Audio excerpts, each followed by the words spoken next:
Ézéchias, dans le chapitre 39, n'a pas résisté à la tentation de tout dévoiler. Il venait tout juste d'être merveilleusement guéri de sa maladie et sans nul doute se sentait très mis en valeur en pensant que bien peu de personnes dans le monde avaient eu une expérience semblable à la sienne. À qui Dieu avait-il accordé un signe semblable à celui d'Ézéchias, attestant sa prochaine guérison? Voici les temps viendront où l'on emportera à Babylone tout ce qui est dans ta maison et ce que tes pères ont amassé jusqu'à ce jour. Il n'en restera rien, dit l'Éternel, Ésaïe 39:6. Nos pertes spirituelles seront proportionnelles à ce que nous aurons dévoilé. C'est quelque chose de très solennel et nous ferons bien d'y prêter attention. Il est fort regrettable que de nombreux croyants ne puissent pas s'empêcher de dévoiler leur expérience. Rendre témoignage est une chose, se complaire en exposant ses propres expériences en est une autre. Quel est notre objectif dans le témoignage? Cherchons-nous à édifier les autres ou recherchons-nous le plaisir de parler, d'être sous le feu des projecteurs?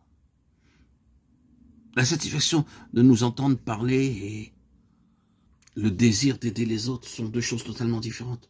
Nous ne devons pas être réticents pour témoigner, mais nous devons modérer nos propos afin de ne pas tout exposer. Nous pouvons dire quelle grande chose le Seigneur a faite pour nous, mais nous ne devons pas les publier à qui veut les entendre, ni tout exposer. Car en agissant ainsi, nous mettons à découvert nos racines. Il est essentiel que certaines de nos expériences demeurent cachées. Tout exposer, c'est tout perdre. Souvenons-nous que si nous dévoilons tout notre trésor, la captivité ne pourra pas nous être épargnée. Si nous mettons à nu nos racines, nous nous rendons vite compte que nous les avons exposées aux attaques de l'ennemi et Dieu ne nous protégera pas. S'il désire que nous apportions un témoignage, nous devons le faire avec sa grâce puisqu'il nous le demande, mais nous devons garder cachées toutes les autres expériences. La même chose s'applique à notre travail. Par sa grâce, Dieu a accompli quelque chose à travers nous. Mais nous devons nous souvenir que ce qu'il a accompli ne doit faire l'objet d'aucune publicité.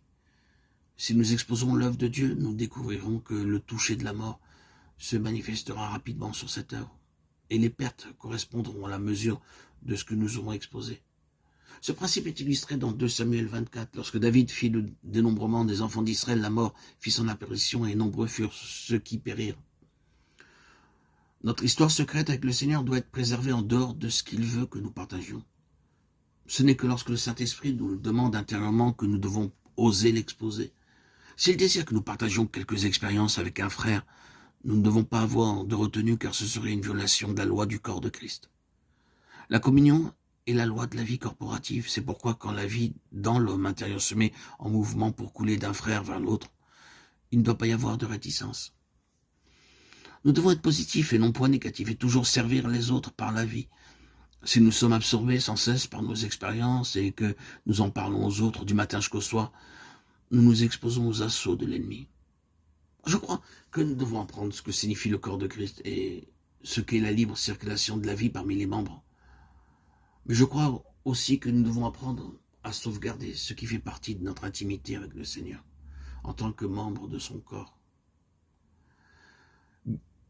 Frères et sœurs, bien-aimés en Christ, à mesure que votre vie secrète s'approfondira, vous découvrirez que la profondeur appelle la profondeur. Quand vous ferez surgir des richesses des profondeurs de votre vie intérieure, vous constaterez que les autres en seront profondément touchés. Sans faire beaucoup d'efforts extérieurs, accordant seulement une paisible réponse au mouvement intérieur de la vie, vous atteindrez une autre vie et cette autre vie recevra de l'aide. Cette même vie se rendra compte qu'au-delà même de la limite du domaine conscient, elle a rencontré la profondeur aura répondu à la profondeur. Si votre vie n'a pas de profondeur, votre œuvre superficielle n'affectera que la partie superficielle de la vie des autres. Nous le disons une nouvelle fois, seul ce qui est profond appelle la profondeur.